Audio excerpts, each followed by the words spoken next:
कल्याण डोंबिवली पालिका निवडणुकीतील जुन्या वादाचा राग मनात ठेवून टिटवाळ्यात सामाजिक कार्यकर्त्यावर प्राणघातक हल्ला झाल्याची धक्कादायक घटना समोर आली आहे। टिटवाळा येथील इंदिरानगर भागात शनिवारी रात्री सामाजिक कार्यकर्ते रवींद्र शेजूळ यांच्यावर तिघांनी कोयता आणि चॉपरने हल्ला करून त्यांना गंभीर जखमी केले। या हल्ल्यात शेजूळ यांचा पाय, बोट आणि गुडघ्याला गंभीर दुखापती झाल्या असून त्यांच्यावर टिटवाळ्यातील खासगी रुग्णालयात उपचार सुरू आहेत। पूर्वनियोजित कट करून हल्ला केल्याचा आरोप शेजूळ यांनी आपल्या तक्रारीत केलाय।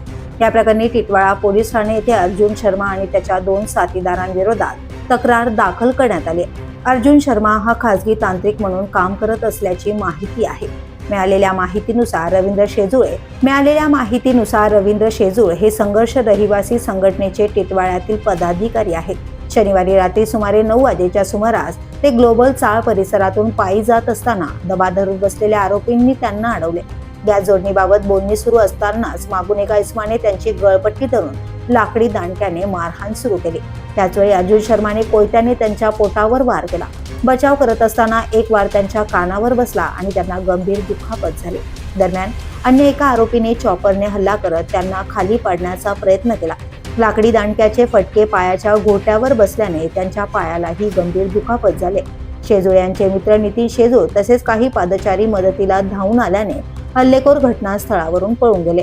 जखमी अवस्थेत शेजूळ यांना तात्काळ पोलीस ठाण्यात नेण्यात आले। पोलिसांनी प्राथमिक गुन्हा नोंदवून तपास सुरू केलाय। पोलीस उपनिरीक्षक ज्ञानबा इंद्राळे या प्रकरणाचा पुढील तपास करत आहेत।